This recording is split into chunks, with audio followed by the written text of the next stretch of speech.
Então hoje a gente vai falar sobre um assunto de cirurgia de dentes inclusos, o tratamento cirúrgico, né? Eu espero que estejam todos bem e que aproveitem esse momento para renovarem conhecimentos ou aprenderem coisas novas, né? Relembrar assuntos que vocês aprenderam na graduação e na pós-graduação. Bom, eu me formei aqui na UFG, sou especialista em cirurgia bucomaxilofacial e implantodontia, né? O meu programa de pós-graduação foi na Unicamp e de 2002 a 2007 eu coordenei o curso de odontologia da Unip.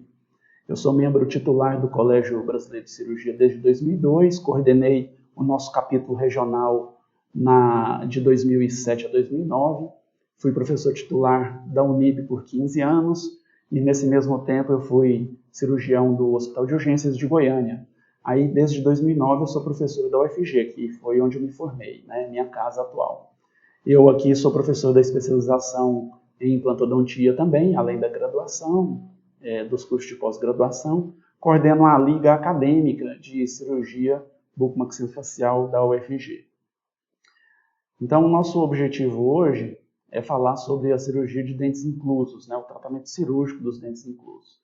E nós teremos essa aula dividida em duas partes. Então, hoje vai ser a parte 1, onde eu devo manter o assunto primordialmente em cirurgia de terceiros molares inferiores. Então, os dentes inclusos são aqueles que não se apresentam na arcada após o tempo normal de erupção, e eles permanecem dentro dos maxilares cobertos por mucosa ou tecido ósseo. A nomenclatura varia desde dentes inclusos, dentes retidos, que veio do retenidos do espanhol, né? E impactados, que veio do impacted no inglês. Mas é mais comum no Brasil a gente falar dentes inclusos e deixar o termo impactados para quando existe uma obstrução física desses dentes. Então a etiologia ele pode estar incluso por razões embriológicas, razões mecânicas, por razões patológicas, né, estar envolvido com alguma patologia, cistos e tumores, e por razões sistêmicas e outras. É isso que a gente encontra na literatura. O dente mais comumente incluso é o terceiro molar inferior, seguido do terceiro molar superior, depois os caninos superiores e os premolares inferiores. Não é tão incomum assim a gente encontrar incisivos superiores também inclusos, né? E o diagnóstico começa no exame físico, a ausência daquele dente no momento correto de erupção, exames por imagens, né, desde radiografias até tomografias, e a gente pode precisar de exames laboratoriais no pré-operatório para esse paciente. No exame físico, por inspeção e palpação, a gente pode ter uma ideia do posicionamento desses dentes, mas o exame radiográfico é primordial para um planejamento cirúrgico, né? Então a gente começa com radiografias periapicais no consultório, fazendo modificações para avaliação da localização topográfica, tipo Clark, Miller-Winter, né? Ou podemos usar também uma radiografia oclusal para determinar a posição desses dentes, principalmente inferiores, né? A gente consegue ter uma melhor visão do que nos dentes superiores, usando a radiografia oclusal. A panorâmica, a teleradiografia pode ajudar na avaliação do posicionamento de um incisivo superior, por exemplo, mas as tomografias são os exames assim, de padrão ouro para a gente fazer a localização topográfica de dentes inclusos. E a gente tem complicações com esses dentes inclusos, né? Desde complicações mecânicas e as infecciosas, geralmente os pacientes agora em situações de urgência podem buscar atendimento por causa de pericoronarites, né? Muito comum nos terceiros molares inferiores. Existem complicações em relação ao trato neurovascular do canal mandibular e as complicações neoplásicas também podem ser indicações de remoção dos terceiros molares inferiores e outros dentes inclusos. Existem também indicações ortodônticas, como a falta de espaço para a erupção desses dentes, indicações periodontais, como a formação de bolsas, que não podem ser tratadas cirurgicamente, ou de um dente que não convém ser mantido na arcada, né? Indicações protéticas infecciosas, fraturas mandibulares, por exemplo, quando o dente incluso está envolvido numa fratura, mas que ele tem alguma mobilidade, geralmente ele vai ser removido.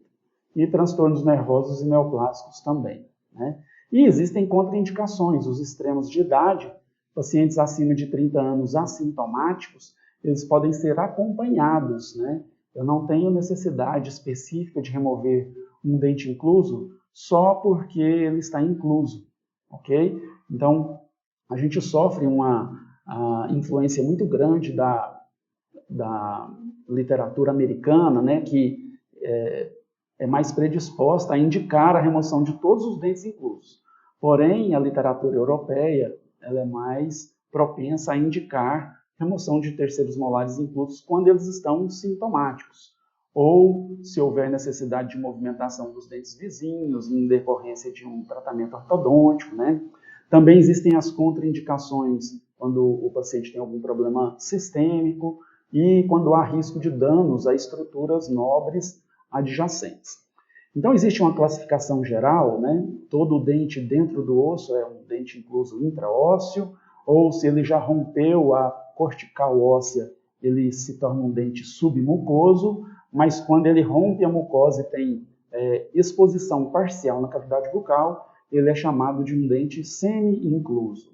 Eu gostaria de pedir a vocês que anotassem dúvidas, né, para a gente conversar ao final da aula, porque no formato que está sendo gravado nessa nova plataforma, a gente não consegue, eu não consigo ver aqui o chat. Então, anotem as perguntas para o final da aula a gente conversar, ok?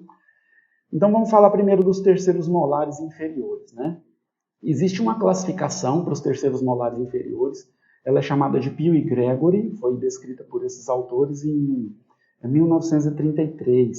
Então, ela facilita a comunicação entre profissionais e ajuda a gente a definir se um dente tem mais facilidade ou mais dificuldade de ser removido, né? Então, a posição A de Pio e Gregory é quando o dente incluso, o terceiro molar inferior, tem um diâmetro mesiodistal. Aliás, perdão, a posição A é quando o dente incluso, ou às vezes ele nem está incluso, né? Nesse caso, às vezes semi-incluso, quando ele está no nível do plano oclusal do segundo molar, do dente adjacente. No nível do plano oclusal, a posição B é abaixo do nível do plano oclusal até o nível do limite amelo-sementário, e a posição C é quando esse dente está abaixo do nível amelo-sementário do dente vizinho, no caso aqui o segundo molar. Vamos voltar aqui à orientação de Pio e Gregory com relação à classe 1, 2 e 3. Então, classe 1 é quando eu tenho espaço suficiente, né, em relação ao tamanho mesodistal do terceiro molar inferior. Esse espaço a gente mede do ramo mandibular até a distal do segundo molar inferior. Classe 2 é quando esse espaço entre o ramo mandibular e o segundo molar inferior é um espaço menor do que o diâmetro mesodistal do terceiro molar incluso. E classe 3 é quando não há espaço, ok? Então, quando o ramo mandibular já está próximo aqui ao segundo molar e não há espaço, a gente considera classe 3 de Pio e Gregory. E existe também, para comunicação entre profissionais e avaliação da dificuldade da remoção do dente incluso, a classificação de Winter, onde se avalia o posicionamento do terceiro molar em relação ao eixo do segundo molar, ou do molar mais próximo, né? Então, mesio-angular, disto-angular é quando a inclinação é distal em relação ao eixo do segundo molar. A posição horizontal, quando ele está horizontal em relação ao eixo do segundo molar, e a posição vertical, quando ele está paralelo em relação ao eixo do segundo molar. Então, essas posições, né, mesio-angulada, apesar de serem muito preocupantes, né, às vezes esse aqui até nem tanto, porém, a posição disto-angulada, com certeza, é a posição mais complexa para remoção de terceiros molares inferiores. Então, o tratamento, quando é necessário, ele varia desde a odontectomia. O que é isso? É a remoção parcial do dente. Então, quando eu faço opção por remoção parcial, eu tenho que remover toda a coroa, toda a parte do dente que contém esmalte. Então, o meu corte tem que ser abaixo do limite amelo-sementário. Isso a gente só realiza quando eu tenho certeza ou aumenta o risco de lesão ao feixe vasculonervoso do canal mandibular, né? Quando o ápice tem proximidade com o canal mandibular e eu não quero me arriscar. O mais comum é o tratamento de remoção completa, né, do terceiro molar inferior. O transplante é pouco utilizado, mas pode ser realizado em pacientes que não tenham a formação completa da raiz, né, do terço apical. E o tracionamento, no caso de terceiros molares, é incomum, né, mas vale aqui esse tratamento para todos os dentes inclusos. Então, esse aqui é um exemplo de odontectomia parcial.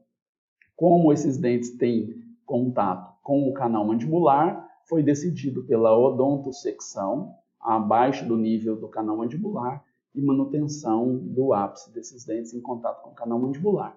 Então, é lógico que esse paciente precisa ser acompanhado até a formação do tecido ósseo. Isso tem que ser muito bem descrito no TCLE, explicado ao paciente que não foi não é um acidente, né? Se você explica antes, combina antes, isso é o tratamento planejado, tá bom? Então, isso foi planejado e o paciente é acompanhado até a formação de tecido ósseo sobre essas raízes.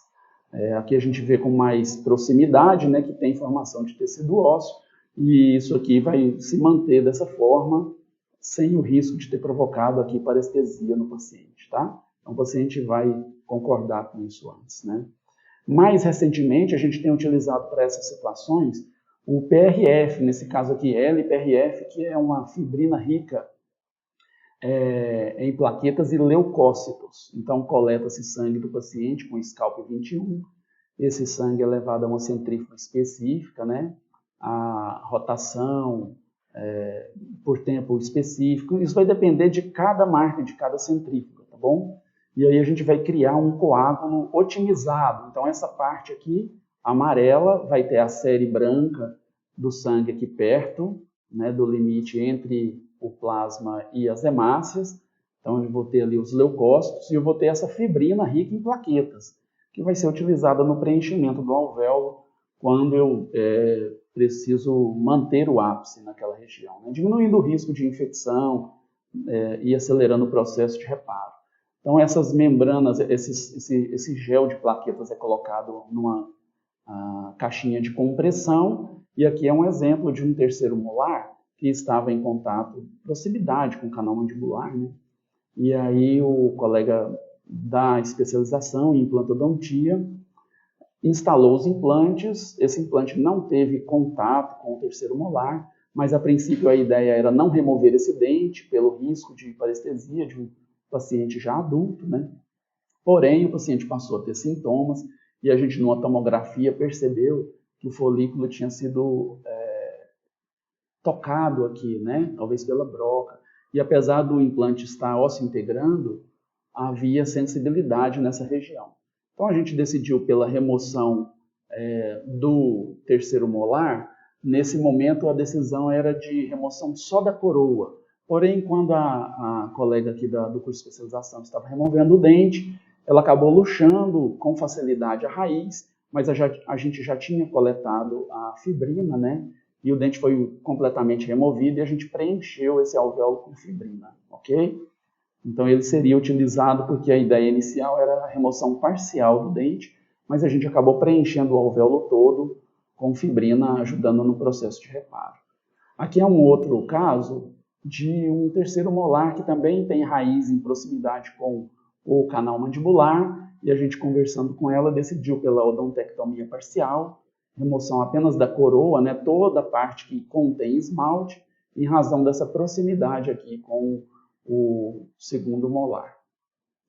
E aí, aqui a gente tem um aspecto da cirurgia intrabucal, a incisão. Já notem, eu vou adiantar aqui que ela é um pouco mais vestibular, né, para não corrermos o risco de lesionar o nervo lingual. Então, a gente vai falar disso mais adiante.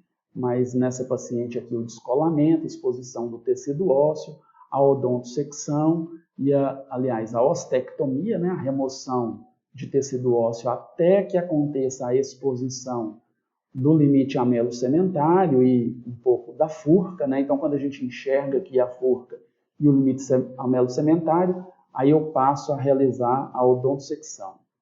E uma vez removido a coroa, aquele fragmento de raiz, como foi planejado e consta no TCLE da paciente, os benefícios e os riscos da remoção completa do dente, né? E o risco de parestesia. Então ela, junto com a gente, tomou essa decisão de manter o dente. E aí as raízes são mantidas e o alvéolo é preenchido com fibrina. Tá? Então aqui o alvéolo foi preenchido com 4 ou 5 membranas de fibrina. E então a gente sutura essa região. E aqui eu tenho um aspecto de 15 dias depois. Aqui já é um aspecto de 3 meses depois da cicatrização, né? E eu já tenho reparo ósseo sobre as raízes, ok? E isso vai sendo acompanhado, né? A gente acompanha por 1 ano e depois pede acompanhamento radiográfico uma vez por ano. O paciente tem consciência dessa necessidade. Esse planejamento radiográfico, ele envolve analisar a posição do segundo molar inferior, a relação do terceiro molar com o ramo, a gente viu em relação a Pio e Gregory, né? A profundidade óssea, classe A, B e C. A gente avalia também faz um estudo da coroa, o tamanho, a inclinação, número de raízes. Não é incomum, agora que a gente tem tomografias com mais facilidade, né?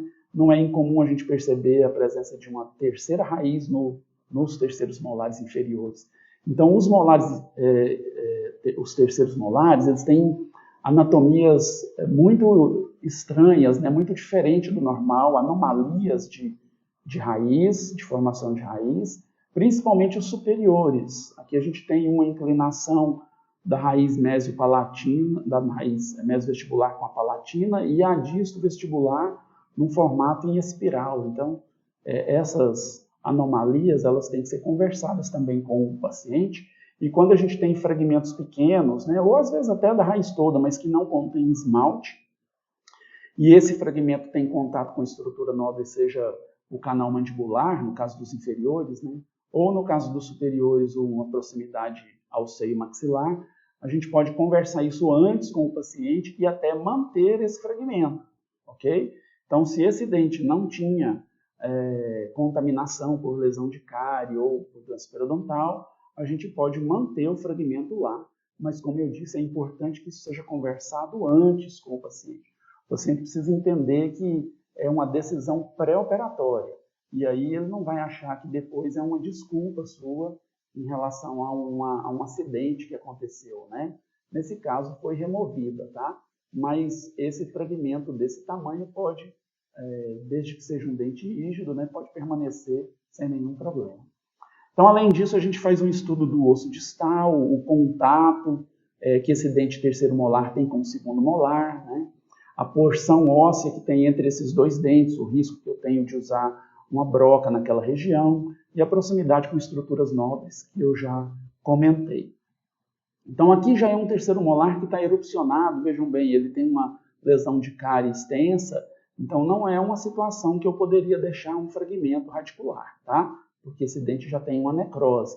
Então eu tenho que fazer um planejamento, né, de divisão dessas raízes, porque tem uma raiz curva na mesial, a distal é menos curva, mas as duas, para serem removidas, vão ser removidas com mais facilidade se eu fizer odontosecção. E aí eu removo a distal primeiro e depois a mesial. Então, quando é que eu tenho menor dificuldade em terceiros molares inferiores? Na posição mesioangular ou na posição vertical, logicamente, né? Quando esse dente é classe 1, então quando eu tenho espaço para erupção, né? E na posição A, quando ele está na altura, no nível oclusal do segundo molar vizinho. Quando essa raiz tem 1/3 ou 2/3 da sua formação, as raízes cônicas e fusionadas são mais fáceis, né? E o espaço sementário, perisementário, seja espesso, assim como o folículo pericoronário. Então, nessas situações de menor densidade óssea, com mais distância do segundo molar, do nervo alveolar inferior, ou do seio maxilar, quando é um terceiro molar superior, né? Quando ele está impactado só por tecidos moles, são situações de maior facilidade. Agora, de maior dificuldade, o dente disto-angular, que a gente comentou lá, falando da classificação de Pio e Gregory, né? Classe 3, posição C. Com raízes longas e finas, raízes curvas, divergentes, ligamento periodontal estreito, pacientes de adultos mais velhos, né? O folículo pericoronário pequeno, esses pacientes mais velhos já têm uma densidade óssea maior, uma proximidade maior com o segundo molar, proximidade com o canal mandibular e a impacção óssea total, são situações de maior dificuldade. Então, voltando aqui, apesar desse dente ter a aparência de ser muito difícil, né, ele é realmente difícil, porque aqui já tem uma posição C, porém esse outro aqui distangulado é muito mais difícil, porque eu não tenho condições de fazer o giro desse dente na direção mesial, ok? Então, aqui eu vou ter que remover uma quantidade de tecido ósseo muito maior, então seria uma situação de reavaliar se há mesmo necessidade de remoção desse dente incluso. Lembrando que esse paciente pode ser acompanhado com radiografias anualmente, né, e eu nem preciso fazer a remoção desse terceiro molar, já que ele não tem contato com o segundo molar, ok? Então isso pode ser conversado com o colega que indicou também a cirurgia, né? É muito importante visualizar bem o campo cirúrgico, então não dá muito para a gente fazer uma cirurgia de terceiros molares ou de dentes inclusos sem uma boa iluminação, sem um bom afastamento, né? Um bom sugador. Então o meu consultório tem que estar adaptado para sucção a vácuo, né? Aqui na faculdade a gente tem, na UFG, a maioria das faculdades hoje já tem, né? Mas é importante que na técnica cirúrgica eu enxergue muito bem, porque à medida que eu vou evoluindo na técnica cirúrgica, eu fazendo a incisão já vou ter, além da saliva, vou ter o sangue ali me atrapalhando, né? E eu preciso evoluir, então eu tenho que aspirar bem a região, fazer irrigação e ter uma boa iluminação. Então eu parto para o descolamento, depois a ostectomia, e cada passo desses, olha, a odontosecção e a exodontia propriamente dita, eu tenho que realizar cada passo bem planejado e de forma que eu possa dar o próximo passo. Ou seja, se eu fizer uma incisão muito pequenininha e começar o descolamento, eu vou ter uma incisão pequena que me atrapalha o descolamento. Da mesma forma, se eu não fizer um bom descolamento, o retalho vai me atrapalhar na ostectomia. Então, eu sempre tenho que partir para o próximo passo, depois que eu já tenho certeza que o passo anterior foi bem realizado. Vamos comentar um pouco a respeito das incisões, né? Eu utilizo muito a incisão intrasucular e envelope. Eu faço pouquíssimas vezes uma incisão relaxante, né? Dificilmente eu vou evoluir aqui para uma incisão em L ou triangular no terceiro molar inferior, tá? Também nos terceiros molares superiores. E uso cunha distal quando eu preciso remover tecido infectado ali na região distal do segundo, do terceiro molar, se eu já tive história de pericoronarite.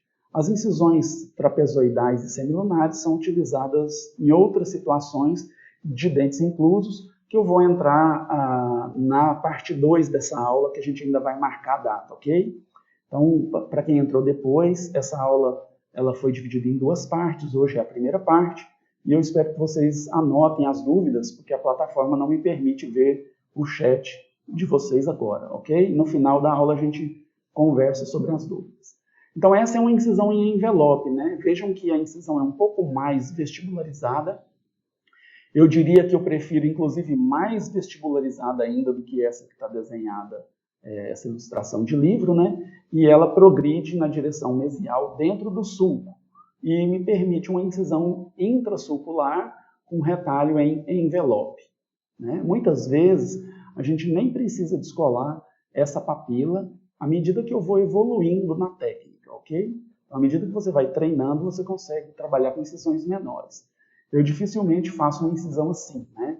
A não ser que eu tenha um dente muito posicionado muito aqui abaixo, numa inclusão muito complexa, tá bom? Mas essa é uma incisão triangular ou em L, né? E vejam que é importante eu manter a papila entre o segundo e o primeiro molar aderida ao rebordo alveolar. Então a incisão ela parte aqui da região disto-vestibular, aliás, da região mesovestibular do segundo molar, e me permite esse retalho triangular ou em L. Essa é uma incisão trapezoidal, aqui o detalhe da papila de novo mantida no rebordo. Então do outro lado, né, à medida que eu vou evoluindo a incisão intrasulcular, eu também devo fazer uma incisão que permita a manutenção da papila no rebordo. Então, a papila é sempre mantida no rebordo nessas incisões. E aqui uma ilustração mais superior mostrando que o terceiro molar, geralmente ele está mais vestibularizado em relação ao segundo molar. Então eu não posso acompanhar na minha incisão o alinhamento oclusal dos dentes inferiores, porque se eu partir com essa incisão aqui mais posterior, eu vou ficar muito próximo do nervo lingual. Então vamos ver um caso clínico, né? Essa panorâmica mostra terceiros molares sem espaço para erupção, paciente que já teve sintomas nessa região. E aqui, olha, o posicionamento do bisturi nunca vai acompanhar o alinhamento oclusal dos dentes. Essa incisão está incorreta, né? Esse desenho está incorreto. Então sempre vestibularizado, mesmo que eu tenha que descolar um pouquinho esse tecido na oclusal. E aqui, se eu quiser fazer uma relaxante, ela vai partir no sentido do fundo de vestíbulo, ok? Então, depois do descolamento, eu vou trabalhar na ostectomia, que é a remoção de tecido ósseo até o limite amelo-sementário, lembrando que eu tenho que manter a cortical vestibular em relação à linha oblíqua, né? A linha oblíqua da mandíbula nunca vai ser desgastada, então esse desenho aqui ele não ilustra do ponto de vista superior à nossa vista, tá bom? A cortical vestibular permanece existindo, porém eu tenho uma canaleta que é aprofundada até o limite amelo-sementário. E a odontosecção vai dividir esse dente em raiz mesial e distal e permitir a remoção da raiz distal primeiro e depois a desimpacção da raiz mesial. Então essa ostectomia e a odontosecção, ela pode ser realizada tanto com brocas em alta rotação, montadas na turbina de alta rotação, né? Quanto com brocas montadas em baixa rotação. Aqui, como seria uma odontosecção de um terceiro molar horizontal, após a ostectomia. Então, removendo o dente, a parte dele que está impactada, fica mais fácil depois da gente remover essas raízes. Caso eu não consiga deslocar as raízes, eu posso dividir aqui no meio, eu localizo a furca e divido no meio, tirando primeiro a raiz distal e depois a raiz mesial. Então, algumas vezes a gente vai partir o dente em vários fragmentos, né? Lembrando que eu não posso fazer uma odontosecção de forma que a parte mais impactada, né, a parte mais inferior, seja de diâmetro maior do que a saída do fragmento lá em cima, senão eu não consigo retirar. Então, muitas vezes um dente disto angulado eu vou ter que dividir assim, ó. Então, eu removo esse fragmento primeiro, para não ter que remover tanto tecido ósseo, e agora eu consigo deslocar o fragmento mesial unido às raízes no sentido distal. Vamos ver uma outra situação aqui, né, de terceiros molares inferiores. Então, eu vou ter que dividir esse dente, removendo primeiro a coroa, desimpactando esse dente, para depois remover as raízes, tá? Essa é a ostectomia. Vejam que eu faço a ostectomia até o limite amelo-sementário, mantendo a linha oblíqua, né? Cuidado para não provocar mais desgaste aqui na linha oblíqua, que aumenta o risco de fratura mandibular, se eu fizer muita força ali. A odontosecção com alta rotação, uma alavanca tipo apexo, terminando a fratura. Então eu vou usar a alta rotação até chegar próximo ao esmalte na região lingual, mas eu não atravesso o esmalte lingual para não correr o risco de tocar a broca no periósteo, né? Atravessar o osso, atravessar o periósteo e pegar o nervo lingual. Eu termino a fratura com a alavanca e aqui a alavanca ou extrator, né? Sendo utilizado para deslocar o fragmento radicular no sentido mesial, já que eu tirei a coroa. Terminando de remover o dente, eu vou partir para a regularização do tecido ósseo. As regiões onde eu usei broca devem ser limadas para que a gente tire o tecido ósseo com potencial de necrose e depois a cureta vai ser utilizada para remover o folículo. O folículo geralmente está preso aqui na distal do segundo molar e para avaliar se não tem fragmentos de tecido ósseo que tem que ser removido de dentro do alvéolo. Aqui a cureta sendo utilizada para investigar a região subperiosteal e o soro lavando essa região subperiosteal com um aspirador bem próximo para não provocar, depois de 1 mês, 2 meses, uma infecção, um abscesso subperiosteal com resíduos de de osso e de dente que podem ter ficado por aqui, ok? Então, muito importante a limpeza com soro fisiológico, e é muito importante esse soro fisiológico utilizado durante a odontosecção, para não aquecer o periodonto e para diminuir o risco de alveolite, né? Então, quando eu estiver fazendo a odontosecção aqui, com a alta rotação, o tempo todo o auxiliar está jogando soro nessa região. E aí eu vou conseguir dividir essa coroa, remover a coroa, e depois deslocar a raiz no sentido mesial. Se a raiz estiver impactada ou se estiver ainda com dificuldade de ser removida por causa de uma dilaceração, eu divido essas raízes, né? E aí facilito a remoção das raízes. Então, numa situação como essa, por exemplo, eu tenho que dividir o dente 3 vezes. Tirar a coroa primeiro, depois dividir as raízes, tirar uma raiz, depois tirar outra. Assim eu diminuo a remoção de tecido ósseo, né? Então aqui o dente exposto, foi feita a odontosecção, está removendo o dente, depois removendo uma raiz de cada vez, até que o dente seja totalmente removido, e aí eu vou tratar essa região com soro, limagem, curetagem, antes da sutura. Olha do outro lado, a ostectomia. Agora eu tenho que dividir esse dente, tirar a coroa primeiro, depois dividir as raízes. E aí eu vou tirar uma raiz de cada vez. Desculpa. Então vejam aqui, por sorte, né, a gente removeu esse fragmento junto, porque foi dividido, o dente foi dividido em 3 partes, e essa curva foi possível. Porém, se esse fragmento ficasse, a gente já teria que ter conversado com o paciente, explicando a possibilidade de sepultamento do terço apical dessa raiz, ok? Vejam aqui num dente que está um pouquinho mesioangulado, né, muito mais fácil do que esse último, que agora ele está numa posição B, e eu tenho espaço suficiente para trabalhar, e eu preciso dividir apenas em 2 partes.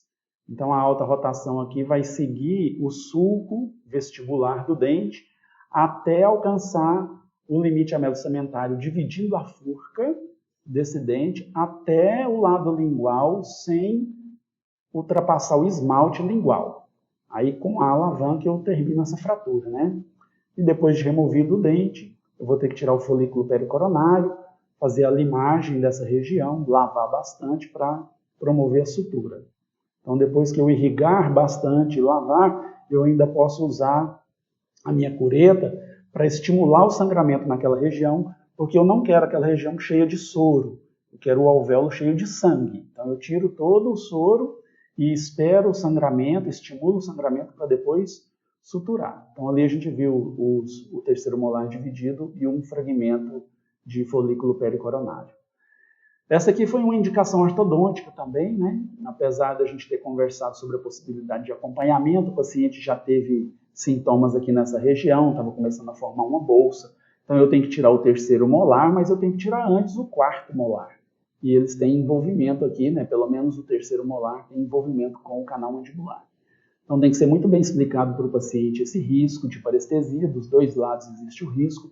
Notem que a incisão começa um pouco mais vestibular e depois chega na distal do segundo molar, mas ela chega numa posição mais vestibular e não tão lingual.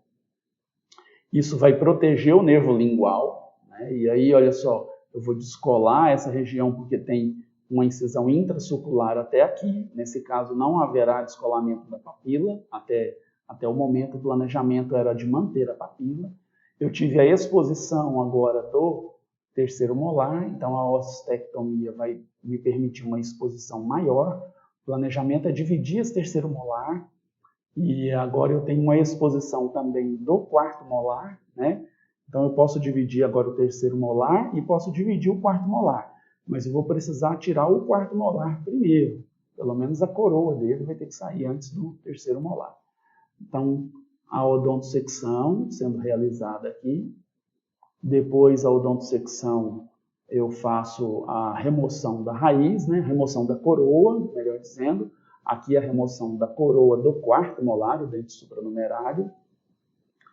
E aí agora eu ainda tenho as raízes, que eu posso tentar dividir se for necessário, mas eu posso tentar removê-las antes. Elas foram removidas sem divisão. Agora já a odontosecção do terceiro molar, no sentido do sulco vestibular, e a fratura, o fragmento distal sendo jogado na direção que era o alvéolo do quarto molar, e aqui eu tenho agora o deslocamento da parte mesial do terceiro molar no sentido distal. Essa plataforma não me permite gerar esse vídeo, né? Aqui teria o vídeo da remoção desse outro fragmento. Como estava difícil, a gente acabou provocando aqui uma perfuração com a broca para que servisse de apoio para a alavanca, né? Então eu vou entrar com a alavanca dentro desse furinho e criar o movimento de alavanca para a remoção desse dente. E aí a remoção do fragmento mesial, ok? Houve fratura do ápice, então a gente desgastou um pouquinho na região distolingual, e aí nesse caso foi necessário uma broca maior, né? Não é uma broca cirúrgica normal essa aqui. Essa é uma broca cirúrgica de 32 milímetros, né? Ela não é aquela XXL que a gente está acostumado a utilizar. A Septicon vende essa broca, né? 28 e 32 milímetros. Depois de removido todo o dente, aí a gente faz a sutura. Aqui uma outra situação, olha, de quarto molar e terceiro molar inclusos, né? Outro paciente, coincidentemente, do lado direito, esse mais antigo. Então a gente notou aqui na radiografia a dilaceração da raiz do terceiro molar, né? A raiz do quarto molar era mais conoide, não era tão dilacerada como do terceiro molar. Nesse caso, a gente fez a incisão relaxante na mesial, exposição do terceiro molar incluso, divisão do quarto molar e remoção do quarto molar, mesma técnica que eu mostrei antes. Então, tiro o quarto molar primeiro, agora a divisão do terceiro molar, e aí a remoção dos dois dentes, como foi planejado, né? E a sorte que a gente teve de conseguir girar esse dente sem fraturar a raiz, mas novamente o paciente orientado que se houvesse fratura radicular, a gente não tentaria buscar essa fratura, esse fragmento, a não ser que ele tivesse com mobilidade já. E aqui a gente nota, né, numa radiografia pós-operatória, a inclinação, a curvatura da raiz do terceiro molar, e esse paciente foi acompanhado até o reparo ósseo, né? Outro caso, esse paciente tinha uma indicação pré-protética. Então, ele usava uma PPR e esse dente teve exposição. Olha o risco de fratura mandibular, tá bom? Então, eu não posso remover muito tecido ósseo, eu tenho que dividir o máximo que puder esse dente para removê-lo sem criar forças nessa mandíbula. Aqui tinha também um terceiro molar, mas já estava em processo de reabsorção. E esse teve história de pericoronarite, então eu precisava remover até por causa do risco de fratura patológica dessa mandíbula. Então, a exposição do terceiro molar, notem que a gente desgasta o tecido ósseo sobre o dente e em profundidade, numa canaleta que não desgasta a linha oblíqua externa. A linha oblíqua ela é mantida, né? A linha oblíqua da mandíbula. E aqui a exposição também da raiz do fragmento que tinha ficado e a remoção completa do terceiro molar, mantendo a cortical vestibular. Ok? Porque o paciente só tem a cortical vestibular e a basilar da mandíbula, né? A cortical lingual geralmente é muito fininha. E aí o dente removido tinha até um pouco de hipercementose, né? Ainda bem que era um terceiro molar com raiz única. Aqui o acompanhamento do paciente até o reparo ósseo final, quando ela também terminou a reabilitação com a prótese removível aqui na faculdade, e esse dente é acompanhado, né? A paciente é orientada a manter acompanhamento e essa é a reabilitação que ela fez. E para a gente finalizar a aula de hoje, eu vou comentar sobre terceiros molares superiores e aí a gente vai falar dos demais dentes inclusos no nosso próximo encontro, que ainda será agendado, a parte 2 dessa aula, ok? Então eu falo de terceiros molares inferiores, a gente encerra e vamos tirar as dúvidas. Então o terceiro molar superior, ele também pode ser classificado em posição A, B ou C, de acordo com a posição dele em relação ao plano oclusal ou ao limite amelo-sementário. Mas a gente não classifica em 1, 2 e 3, porque a classificação 1, 2 e 3 é para o ramo da mandíbula em relação ao segundo molar inferior. Eu classifico de acordo com o Inter também vertical, distoangulado, mesioangulado, invertido, né? Vestíbulo inclinado, tá bom? E a incisão é muito parecida, uma incisão na distal, que pode acompanhar o sulco dos dentes contínuos, né? E uma incisão em envelope ou uma incisão triangular, onde eu faço uma incisão relaxante aqui na mesial do segundo molar, com exposição desse dente quando ele está mais alto. Então, quando eu preciso de um acesso mais alto, eu tenho que fazer uma incisão relaxante. Depois a odontosecção não, ostectomia, né? Ostectomia e odontosecção é muito mais rara nos terceiros molares superiores. Então aqui a gente vai exemplificar, olha só, numa situação que o dente está impactado, numa posição mésio-angulada, né, é importante que eu remova a tuberosidade, tá? Então eu vou desgastar o tecido ósseo em toda a região vestibular desse terceiro molar e vou desgastar um pouco que a tuberosidade até o limite amelo-sementário, porque senão ela vai fraturar quando eu fizer força para tirar esse dente. Então, olha lá, eu tenho a exposição do terceiro molar superior, muito mais difícil, né, da gente conseguir fotografias dessa região. E aqui o posicionamento de uma alavanca Selden, né, aquela de apelido bandeirinha. Depois que eu removi o tecido ósseo, aqui eu posso encaixar a alavanca. E aí, uma vez removido o dente, eu preciso curetar e remover esse folículo pericoronário, fazer a regularização do rebordo se tiver espículas ósseas com a minha lima, curetar e ter certeza que não tem mais folículo pericoronário ali solto, porque senão ele pode necrosar, né? Mas cuidado com essa cureta em profundidade, porque eu tenho aqui proximidade com o seio maxilar. E aí, depois disso tudo, lavar com soro fisiológico, usar um aspirador e fazer a sutura, devolvendo primeiro a região de mucosa queratinizada em posição e depois uma sutura mais superior. Aqui um outro terceiro molar já exposto, notem que na incisão a papila entre o segundo e o primeiro molar é mantida e essa incisão ela é sempre divergente em direção ao fundo de vestíbulo.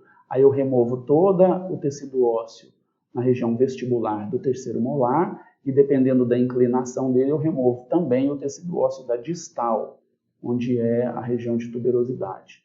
E aí uma alavanca tipo Selden sendo posicionada na mesial e eu faço um giro dessa alavanca naquele sentido eixo e roda, jogando esse dente na porção distal. Então, se a minha incisão aqui ela não tivesse realizada até a região da tuberosidade, o risco é que eu jogue esse dente no espaço ali pitérico maxilar, né? O espaço superior à tuberosidade. Então, antes que eu faça força aqui no dente, eu tenho que ter certeza que a minha incisão permitiu o descolamento da tuberosidade, que eu removia o tecido ósseo da tuberosidade para que eu possa fazer força nesse dente. E depois a remoção do folículo e a sutura.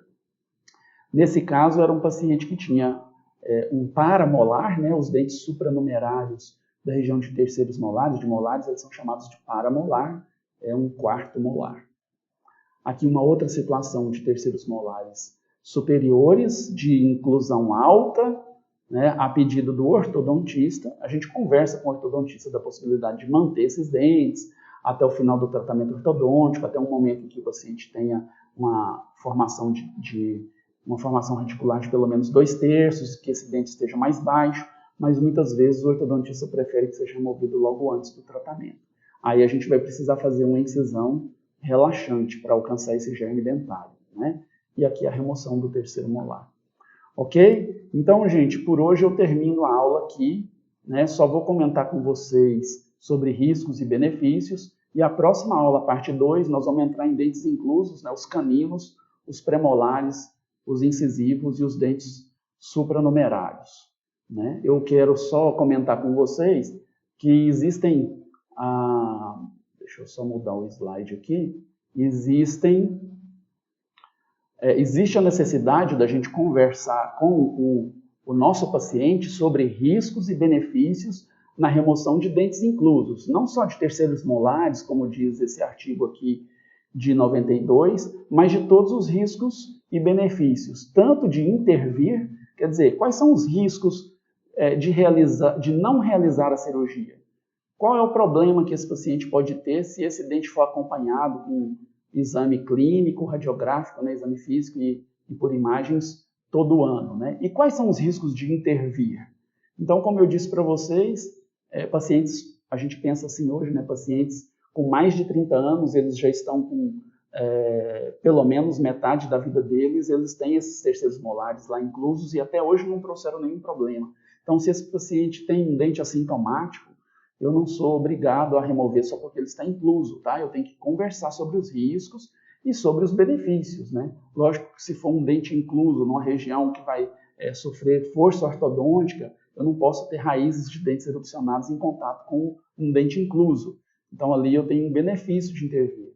Da mesma forma que um terceiro molar semi-incluso não pode ficar provocando pericoronarite crônica em um paciente com risco de lesão à raiz do segundo molar, e ele pode vir a perder esse segundo molar.